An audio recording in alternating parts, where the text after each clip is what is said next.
You are now watching the True Mets Talk podcast live stream. We will be going live shortly. Make sure you like, comment, and subscribe to the channel.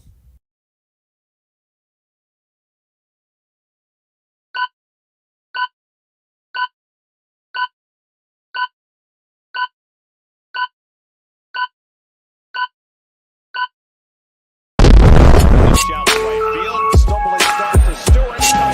It's close to deep left field by Alvarez, and that's going to go away. 4 straight games for the second time, and he's homered in 4. What is up, Mets fans? Already starting off this stream very, very poorly. I apologize. Technical difficulties, just plugged my mic in. What's up, Mets fans? It's your boy CP, and welcome back to the True Mets Talk podcast. Hopefully you all can hear me. Hopefully my audio is okay. Let me know if my audio is not okay. But listen, we are here with another True Mets Talk postgame show. I was live last night, and I must say, I was very, very wrong with the way that this Colorado Rockies series was going to start off. And I do want to start this stream off by just apologizing for that, because I did mention a couple of jinx last night. I was very confident going into this Rockies series, and you see the final result here, 6-3. The New York Mets do fall to the Colorado Rockies. The Mets did get their scoring off on the right foot, taking a 2-0 lead, thanks to this guy, Mr. Harrison Bader, that you see on my right, and we'll talk more about Harrison Bader. But before we get into anything, as always, make sure you hit that thumbs up on this channel. Subscribe if you're new here. Doing post games, whether we win, whether the Mets lose, and everything else in between. Just dropped a video on my channel talking about the bullpen news that we've gotten over the last couple of days. Make sure you go check that out after you're done listening to this stream. And as always, this is going to be a rambling rant session. This is going to be a rant session because I'm extremely disappointed with the way the Mets came out there and performed tonight. Extremely disappointed. And we'll get into it all. We'll toss up some comments. I want to salute to the chat here real quick before we get started. I'm pretty upset tonight. I'm not going to lie. This put a damper on my night. I was really hoping to come on here after a nice win, building off of the dominant win in St. Louis. But we're here talking about a 6-3 loss. What's up, everybody in the chat? I got my guy Daniel, Charles, PAS is in the house. I appreciate you all. Thank you so much. Smash that thumbs up, just as John is saying here, and subscribe to the channel if you're new. We got Cope in here. Appreciate you, Cope. It's all right, providing a little bit of positivity. It's a bad loss, but we'll bounce back. I got Stanley in the chat, Ethan, Junior, JB, M-Easy. Yeah, this was embarrassing, guys. As Junior's saying here, this was embarrassing. This was embarrassing. And maybe I did get carried away with just one win in St. Louis, M-Easy. Maybe I did. The offense looked completely different in that game, especially when you take a look at what we got tonight. But wow. Salute, Carlos. Everybody in the chat that's just coming in, welcome to the show. Appreciate all the regular listeners. And if you're new here, whether you're on X or on YouTube, make sure you check out the channel. Definitely appreciate that. Well, let's start this thing off. Let's start this little rant session, rambling session off. Let's talk about Luis Severino first and foremost. If you're in the live chat on YouTube, I do have a live chat poll going, as I usually do for every single live stream that I do, asking you all, as the viewers at home, what is your confidence level in Luis Severino moving forward? Please let me know. I'm very curious. Very, very curious what your confidence level is in Luis Severino moving forward. 5 innings pitched tonight. Never pitched in Coors Field, according to Gary Cohen on the broadcast. Obviously, this was a very strange game. Very weird game. The Mets did have some bad luck on their side, but they also played like crap. Let's not mistake a spade for what a spade is right now. 8 hits, 5 runs, 4 of which were earned for Luis Severino, 5 strikeouts, 0 walks, which was what the positive was for Luis Severino, and he only gets through 89 pitches tonight.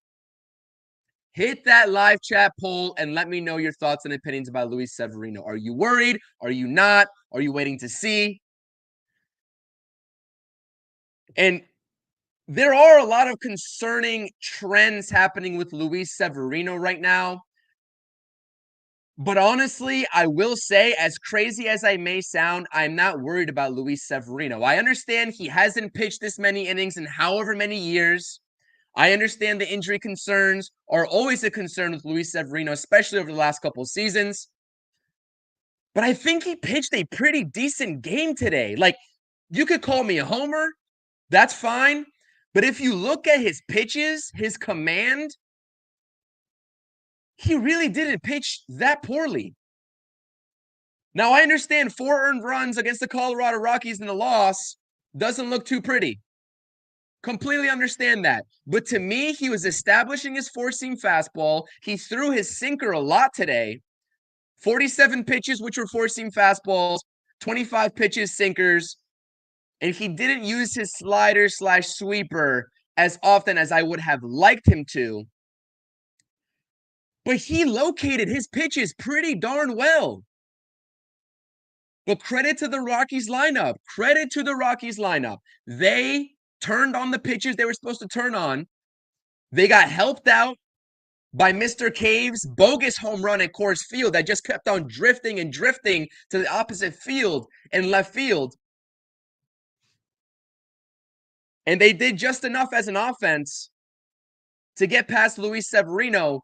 And on the flip side of things, the Mets offense didn't do too much. Not against the pitcher in Kyle Freeland that's not having a great season. Now, I understand the splits on Kyle Freeland. We didn't do a pregame show. Rob and I were not available to do a pregame show, or else I would have called this out. Kyle Freeland, if you're not aware, go on Baseball Reference page and his Baseball Reference page and notice this yourself. His home and away splits are night and day different. He's got over an 8 ERA on the road versus a sub-2 ERA at home. And that proved to be the case tonight with how dominant he was. Now, the Mets were fortunate that he got a blister, as Keith was saying on the broadcast, that made him exit the game early. And what usually is a shaky Rockies bullpen, the Mets could not figure out tonight. So, before I get into the offense, like I said, I'm probably going to be all over in this stream, and I do apologize. I got to get my bearings straight because this loss definitely does infuriate me. It infuriates me. We'll take a look at the updated NL wildcard standings. Obviously, the Braves lose 10-0 tonight against the Brewers. The Diamondbacks were rained out. The Padres are currently up on the Pirates, so they're going to gain some ground. They actually will be, I believe, leading the NL wildcard standings after tonight if that score holds true against the Pittsburgh Pirates. But let me know in the comment section what you all think about Luis Severino. The fastball velocity was definitely a problem in his last time out against the Minnesota Twins. The fastball was lively today, and he started this game off very strong.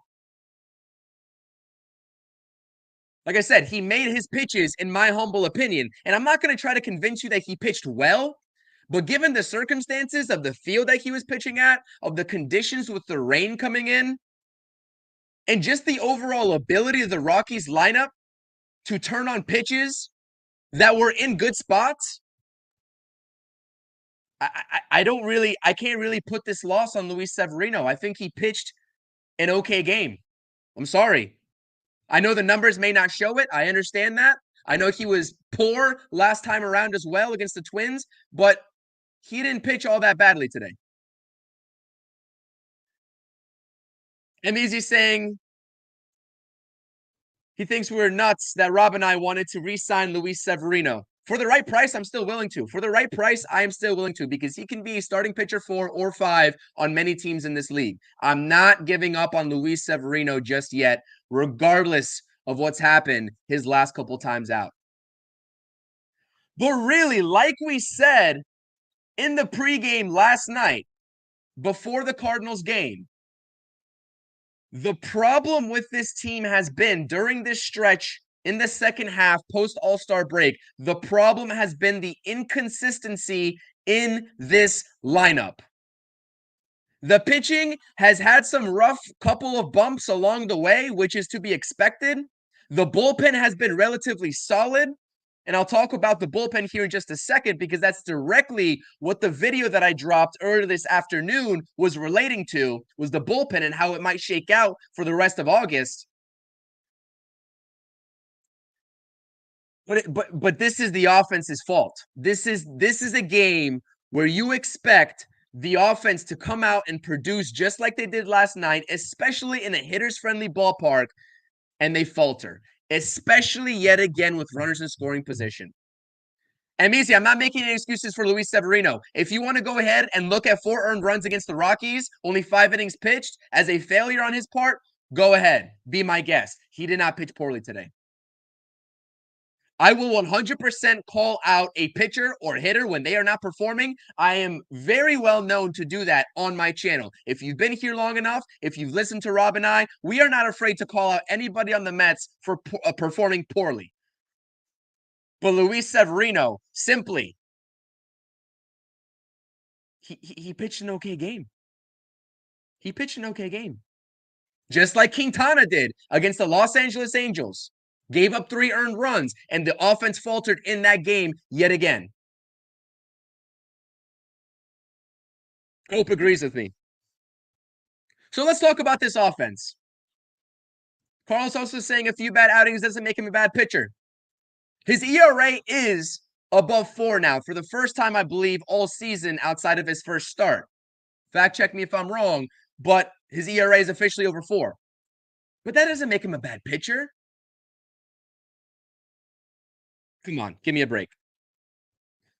Let's talk about this offense, because this is going to be a rant and a half. Up and down this lineup, we have been seeing just an absolute terrible stretch of performances top to bottom. Lindor has cooled down. He's not the primary culprit here because there's a lot of other guys that are performing worse than Lindor, but he wasn't as hot as he was going into the All-Star break. That's a well-known fact. Brandon Nimmo is hitting just over 200 in his last 25 games. I know he went 2 for 4 today with an RBI. It was fantastic to see, but Brandon Nimmo has not been performing over his last 25 games. JD Martinez, who I have not talked about, and I know, Ricardo, if you are in this chat, mentioned on my last live stream, and I dipped out of the live stream before I can actually answer that question. I haven't talked about JD Martinez, but guess what? He's hitting less than 225 over his last 25 games, has immensely cooled down. The offense is weak right now. This is the weak point of this Mets team in a stretch of games where you simply need to take advantage of these sub 500 teams, especially when NL wildcard competitors are losing games left and right in front of you, like the Atlanta Braves did today. It's as simple as that.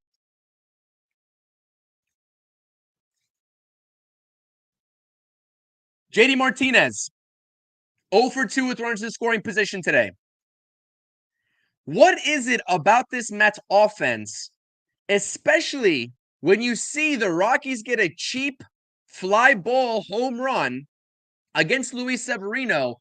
What is it about this offense that just entices them to continuously hit the ball on the ground, especially with runners on first and third and 1 out?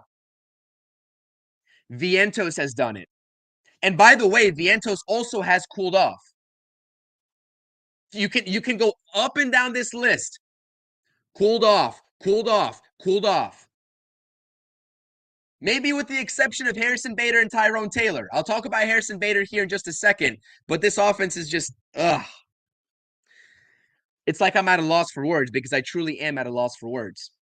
But what is it about first and third with less than 2 outs that the New York Mets simply cannot comprehend right now how to hit a ball in the air for a productive, at least at the bare minimum, sac fly? You pinch hit Jesse Winker, newly acquired Jesse Winker, in place of Luis Torrens. First pitch swinging, You all know me. I know that you all, probably the majority of you, hate first pitch swinging. I'm fine with it. But a pitch like that, if you get a pitch like that, you need to lift and drive the ball. Instead, we get an inning-ending double play. This is probably the most ranting and rambling that I have done about this team in quite some time. Partly because I've been gone, but also I just see the processes of this lineup with runners in scoring position, with last night apparently being the anomaly. I see the bad habits coming back. And when you get an offense that was very hot at one point and helped the Mets and helped the pitching staff and the bullpen dig their way out of being 11 games under 500, all the way back into the mix of the wild card race, to have them fall back into these bad habits when you're so close away from overtaking second, first even wild card spot is absolutely infuriating. Now, like I said, hats off to Kyle Freeland. He was battling out there. He got the blister. He got pulled a little bit early, but his slider, I said it on my X account, Kyle Freeland's slider was his worst pitch in 2024 coming into this ball game tonight. And guess exactly which pitch the New York Mets lineup could not handle from Kyle Freeland. If you guessed his slider, you would be correct. This is the problem about the Mets lineup right now. If I had to draw it in on one thing, and it's especially evident with JD Martinez right now, especially with JD Martinez, they are not swinging at the fastball strikes that they get, but they are chasing, especially early in the counts, on garbage off-speed pitches out of the strike zone. We saw that numerous times from Francisco Lindor tonight. We've seen it over the last however many games, 15, 20 games from JD Martinez. Pete Alonso, the low and away fastball, or the low and away slider, from right-handed pitchers, he cannot touch. Extending the strike zone, especially early in the count, is a recipe for disaster. And a disaster is exactly what the New York Mets have run into right now. But like I said, I understand that I'm rambling and I'm ranting and I am frustrated because the offensive production is definitely not where it was at one point, and definitely not where I know this offensive production can be. But at the end of the day, you got to go back out there tomorrow. And we'll talk about tomorrow's game here in just a second, just very briefly. And you got to look past what happened tonight. And it's unfortunate because we know it's inevitable. The Mets play down to their competition. They lost a series to the Los Angeles Angels, for crying out loud. But you got to forget about tonight and move on. The approaches have to get better. I'm not saying they are going to get better overnight. But if we want to see the New York Mets in the playoffs, it's going to have to get better quick, because this is not the right time to start slumping if you are the offense. So like I said, Luis Severino's first ever career start at Coors Field was iffy. I'll say iffy.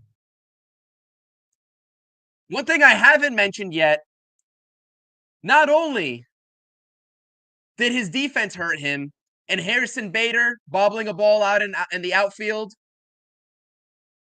Tyrone Taylor also doing the same thing, although he surrendered the home run right after that, so it would have been for naught. It's been multiple times at this point, and this is where I do have to call Luis Severino out, because he has not understood the assignment of backing up the proper bases when he is pitching. We've seen this multiple times this season, and it could have prevented a run on his stat sheet in this very game. I forgot exactly who on the Rockies hit a gapper. Bader mishandled it. He actually threw it.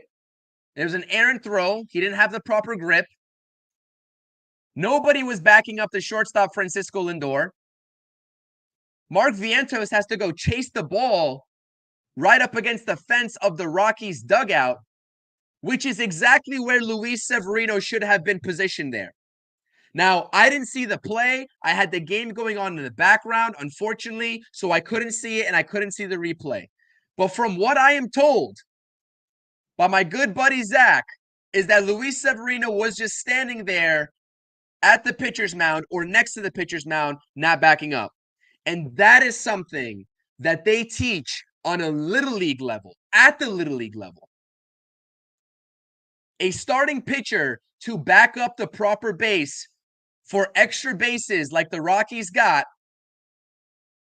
not to come to fruition. So that is something that irked me today, 100%. Let me get back into the comment section here. Like I said, this is a rant of a post game. I haven't had a rant in a while, so I apologize. I'm not usually this down on this team. They've been playing tremendous baseball all in all over the past 3 months. And what they're doing right now doesn't negate that fact because there's still no walker race and they will continue to be until further notice. But a game like today, a series like the Angels series just frustrates me. And you have to let it loose at some point because it's just pent-up frustration watching the same thing happen over and over and over again. But if you're new to the channel, make sure you go follow me on X and on Instagram at CPNYSports. Hit that thumbs up. Smash that thumbs up button, please. If you're on X, come over to the YouTube. If you're on YouTube, hit the thumbs up button for me and keep dropping your comments in the live chat. Now, let me get to some of these comments in the live chat because I always, no matter how many people are in this live chat, I love to shout you all out. I love to see what you all are thinking about this Mets team. Whether I think you sound ridiculous or not, that's fine. Daniel, I appreciate you. Audio sounds okay. Charles says audio sounds okay. Junior says embarrassed. Piss poor defense. Non-existent offense when it matters. Disgusting. To summarize a game like tonight, I don't think I could have summarized it any better for you or any better than that, Junior. So thank you for summarizing exactly what my thoughts are. JB saying very upset. This was awful. Taking out Turan's first Winker awful move. Should have traded for Conforto. Listen, I mean, there's nothing you can do to go back in a deadline. I mean, I think bygones are bygones at this point. I quite frankly like the Jesse Winker trade. I would have been fine with Jesse Winker or Michael Conforto. I was one of the few Mets fans. I know there were a few of you all out there with me agreeing with me about a potential Michael Conforto reunion. But I was fine because we needed a lefty bat. And honestly, Winker is just like a good all-around story to come back to Citi Field with the fans during his Reds days, etc. But yeah, he hasn't been performing. And today was brutal because he absolutely was entrusted by Carlos Mendoza in a crucial situation. And guess what he does? He doesn't come through. He does not come through. Braden's asking what's happening with the Mets. A lack of offense is what's happening. A lack of offense is what's happening. You go to Coors Field, you expect a high-scoring game. Historically, with the Mets and Rockies, they have been high-scoring games. So that's why I said Luis Severino, in his first start ever in Colorado, with how weird this game was, the natural, the weather, the natural factors, with the 9-minute rain delay, the defense behind him, everything else, the weird home run that just kept on carrying. That's why I say that I don't think Luis Severino deserves the blame in this game. And I think that he actually pitched okay. I'm going to take it a step further. He did his job. He did do his job. The Mets offense didn't. Coop saying the offense is just flat right now. They need to figure something out. Absolutely. Guys, keep on hitting that live chat poll as well. Let me go ahead and check what the live chat poll is at right now. I definitely appreciate you all that are watching. I try. It's very interactive. 26 votes in so far. My question to you all as the audience was, with Luis Severino's ERA officially up over 4.00 this season, how worried are you about him? 58% of you all are saying right now at this second are very worried. 23% say worried but not overly worried, and 19% of you all say he will be just fine. So keep on voting in that live chat poll. Bruce is stating, when the Mets play like this, I'm glad I don't get it live. I hate to see them crap this. I mean, what a terminology right there. But Bruce, yeah, absolutely. You're 100% correct. It's very in front. At some point in this game, maybe it's like the 6th or 7th inning, when JD Martinez failed the second time with runners in scoring position to come through for the Mets in a huge way, I was like, it's going to be one of those games. It's going to be one of those post-game streams. And I'm sorry that you all have to hear it. I know we'd rather be talking about a win. Unfortunately, we got to come on here after losses too, and I don't shy away from that. I don't shy away from that. Hit that thumbs up button for me. I appreciate you all. We're going to get to a little bit more of a happier, more of an upbeat topic here in the next slide. But yeah, I really just had to talk about offense, man. I had to talk about this offense. I'll talk about Harrison Bader in the next slide. There's a reason why he was on this slide right here. Usually when I put people on my initial slides to start off the stream, it is because it's for a reason, right? I'm going to be talking about them in some sort of capacity above the rest in my stream. But Luis Torrens gets pulled. Jesse Winker doesn't come through. Pete Alonso goes 1 for 3 with a run. JD Martinez, like I said, batting below 225 in his last 25 games, 0 for 3 with a walk. Nimmo goes 2 for 3. He's been struggling immensely in his last 25 games as well. Good to see Francisco Alvarez getting a couple base knocks last night and tonight. Good to see him finally swinging the bat. He's shooting the ball to the opposite field. I know some people have their reservations about that. Jose Iglesias also did that for a base knock today. I do think when you are struggling, there is some merit to just continue to use the opposite field in whatever capacity you can. When JD Martinez was at the top of his game in 2024, earlier this season, he would consistently drive the ball to the right center field gap. Right now, JD Martinez is not swinging at those pitches. He's not swinging at the down and away fastball. I'm not sure if he doesn't trust his bat. I'm not sure if he doesn't trust his hands. I don't really know what's happening with JD Martinez, but I'd like to continue to see him shoot the opposite field gap and not swing at those crappy sliders down and away. That's what I'd like to see out of JD Martinez. But he's a veteran. He got brought in here for a reason. He got brought in here to be an asset to the Mets, but not be a part of this core. And this is a conversation that we go back to probably a couple months ago, just before the Mets hot streak began, when JD Martinez was performing really well. JD Martinez was brought in here to be a contributor from the outside of the core, to be a supplemental piece. I understand he still has to perform up to expectations. He hit 33 home runs last year, 100 plus RBIs. I understand all that. He's got 3 home runs since July 1st, and the power's down. Understood. But for me, when I assess this lineup, obviously we're going to be talking about JD Martinez, and we're going to be talking about his poor performance because he is in the middle of the lineup. But at the end of the day, he was brought in here to be a supplemental piece to Alonso, Nimmo, and Lindor. And if those guys are not performing consistently and willing the Mets to this playoff wild card run down the stretch, then what are we doing here? That's my 2 cents on that. John saying Sevy's still not backing up plays at third or the plate. Absolutely. I'm just catching up to comments here. I apologize. I'm a little bit late on it.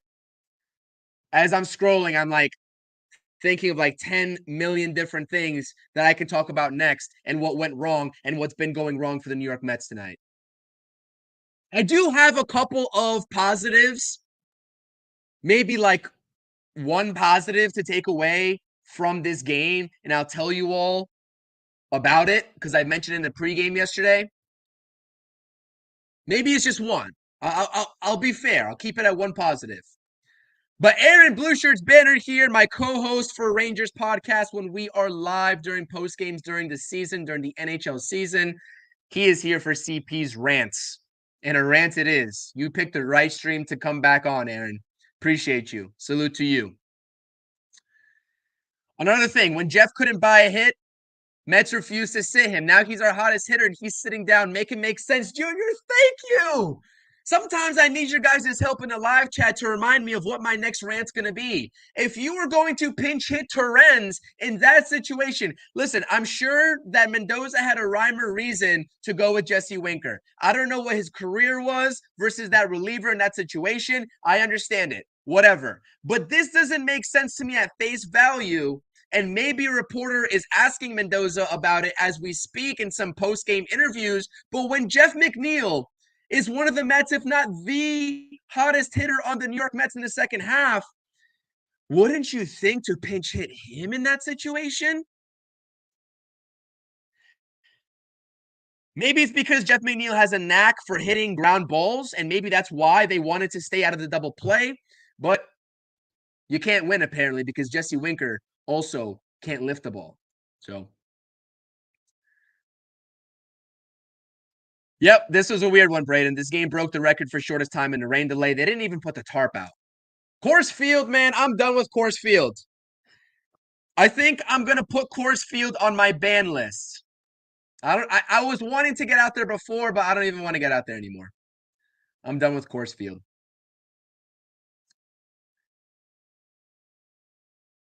Daniel's saying Lindor last 10 games, 196 with the 456 OPS. Yeah, I mean, it's everybody, Daniel. It's everybody. Lindor, Nimmo, Martinez, Alonso, Vientos. These guys aren't hitting. Outside of Bader, Taylor, and McNeil, and Iglesias, to be fair to Iglesias, he is hitting. He has been hitting. These guys aren't hitting the baseball. Not well, at least. All right, guys. I think I've exhausted what went down today. It's just over 32 minutes. Let's get on with this stream. And let's talk about a little segment that I like to call Guess That Met. I appreciate those of you all who are watching that have participated in the first two editions. The first edition, the answer was Harrison Bader. And I think NY Committee was the one to get that right a couple weeks ago. But we had Guess That Met edition part 2. And if you all do not follow the community tab, I post regular updates about streams that are coming up. I'm going to be doing this segment, Guess That Met, after every game on Monday night or after every stream, whatever happens, whether we're doing a roundtable or whether we're doing a post game.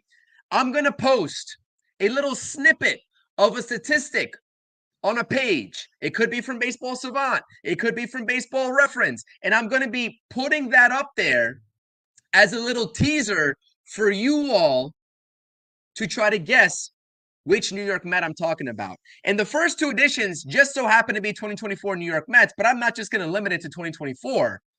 We're going to go way back. So it's going to progressively get harder.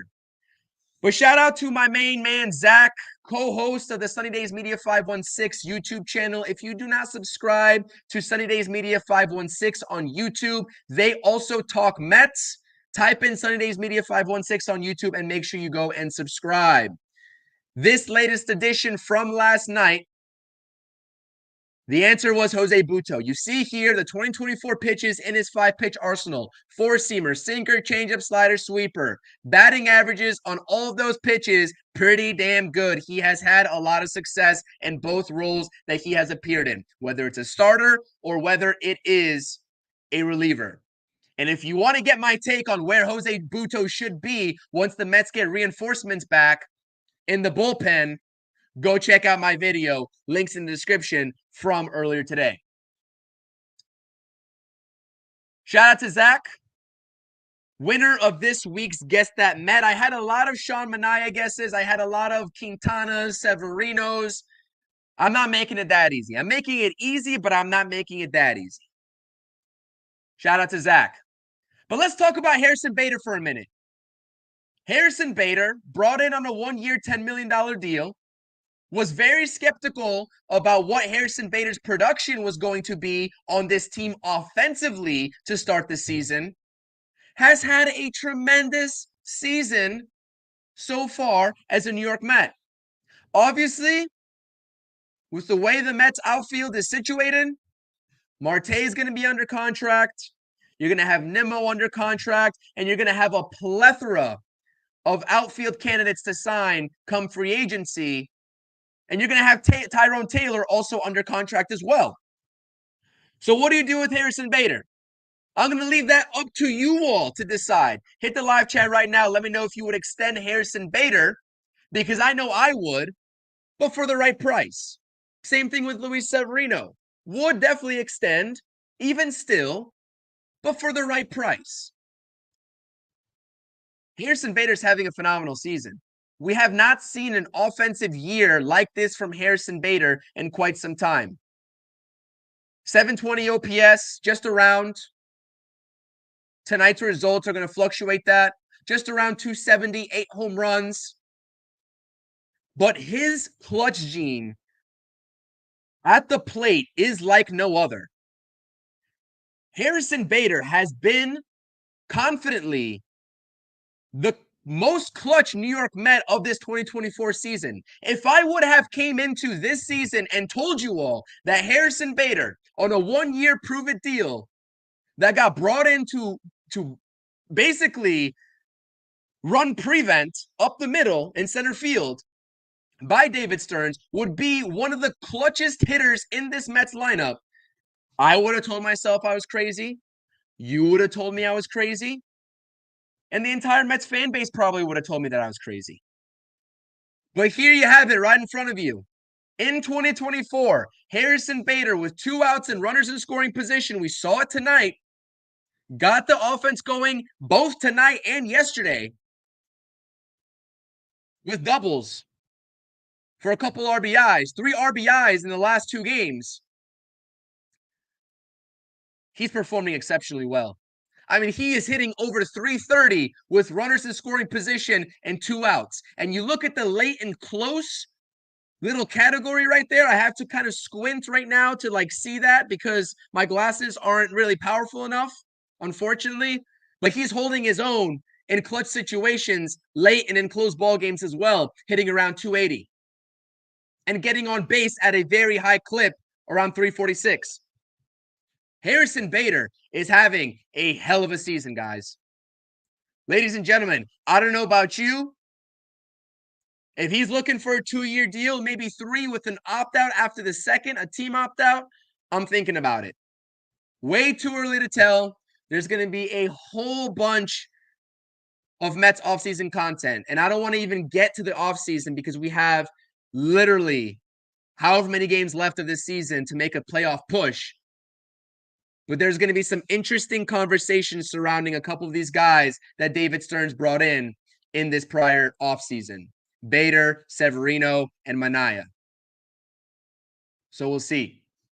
But like I said, congrats to Zach, winner of this week's edition of #GuessThatMet. Yeah, good stuff. Really good stuff. Junior saying, yes, sir, if the asking price is right on Harrison Bader. 100%. Stanley is chiming in, re-sign Severino, Manaea, Quintana, and Alonso this offseason. I'm going to take a pass on Quintana. I'm not, listen, Quintana has pitched fair this season, especially recently. And I've gotten down on him quite a few times, but he's 36 years old, going on 37. I think that there are serviceable pieces this offseason that the Mets can get to replace the production of Jose Quintana, especially if you're going to look at having Christian Scott back, especially if you're looking at calling up Brandon Sproat, especially if you're talking about re-signing Severino and Manaea. There's got to be room for at least a free agent or 2 in that equation. Shout out Stanley. Shout out to Ray, too. Glad you're doing a post-game therapy session, CP. Oh, good to see you back. You know it. You know it. I don't come up on here just after wins. We do it after losses, too. I got to provide a therapy session. Hopefully, I'm enough entertainment for you all to take away the sorrows of a loss like tonight. It does sting. I know it stings you all. It stings me just the same. I had to sit there over 2 hours of my time and watch the Mets lose a ball game 6-3 to the Colorado Rockies. That's always painful. But you know what? At the end of the day, because we are going on 40 minutes on this stream, at the end of the day, as frustrated as we are, the New York Mets are still within striking distance of the wild card. Now, like I said, I know you all don't care about this right now. You're concerned about the bad processes happening at the plate and why the Mets can't hit with runners in scoring position and why they can't beat teams under 500. Understood. We kind of went over all that already. But they're still right there.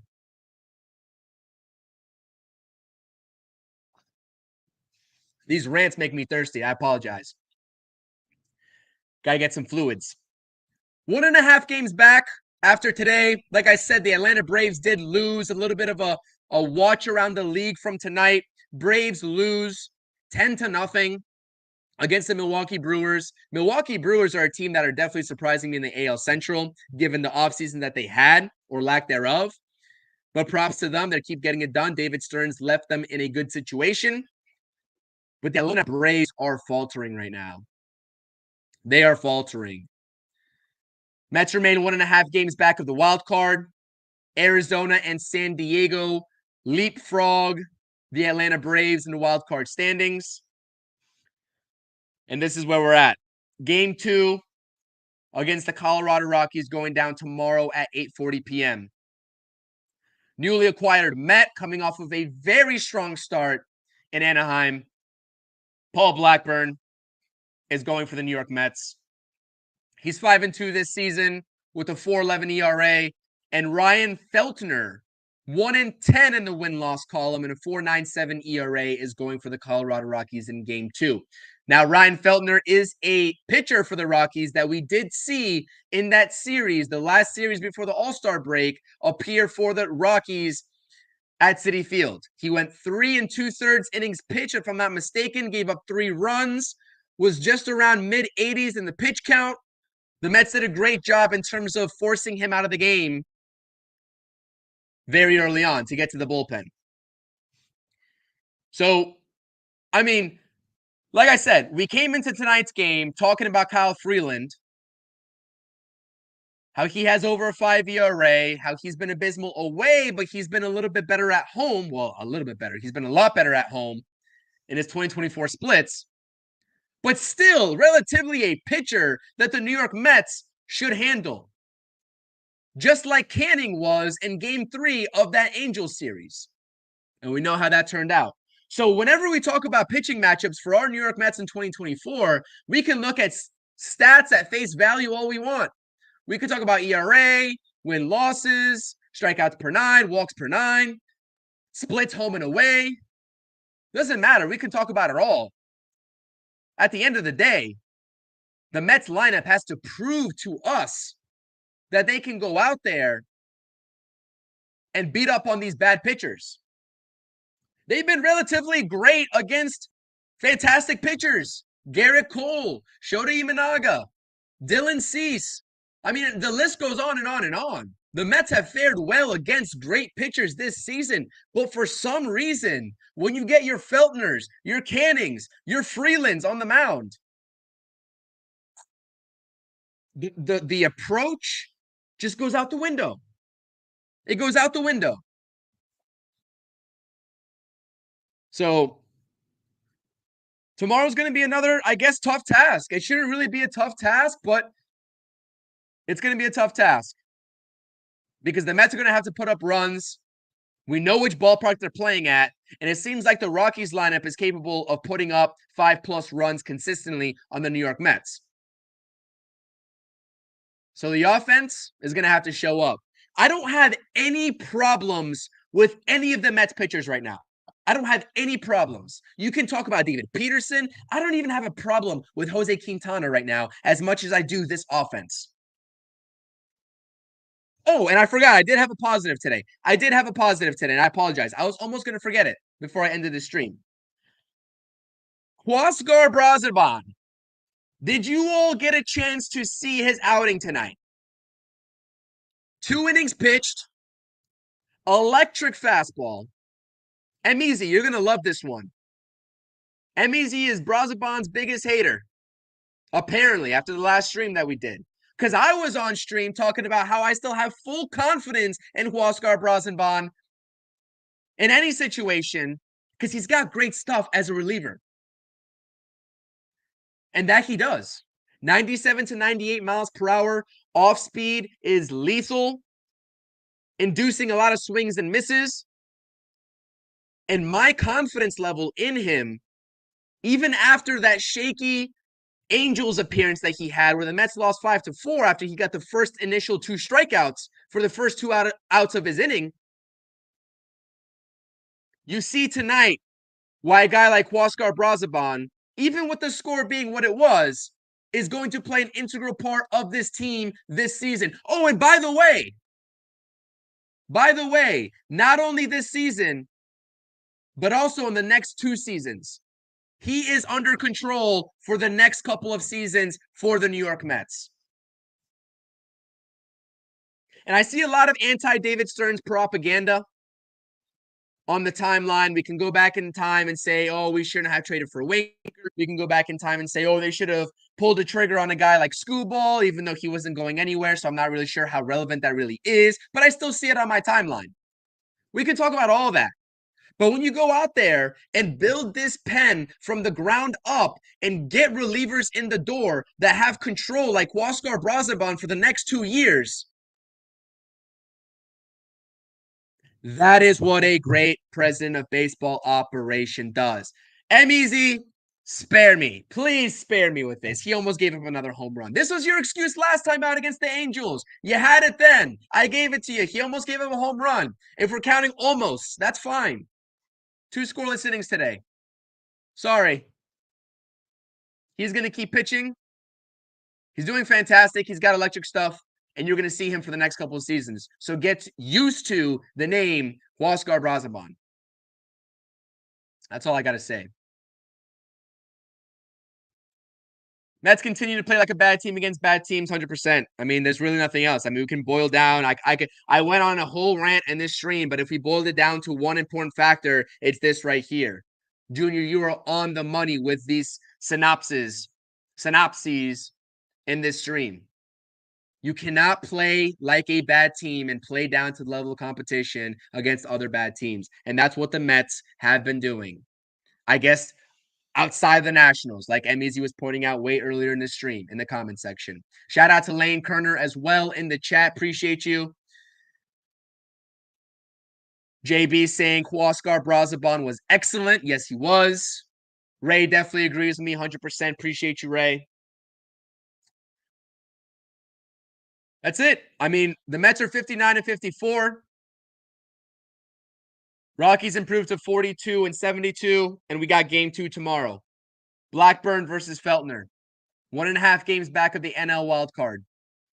This, what you see right here on the right-handed side of your screen, needs to change. This needs to change, and fast. And fast. So like I said, Mets fans, I appreciate you all, each and every single one of you.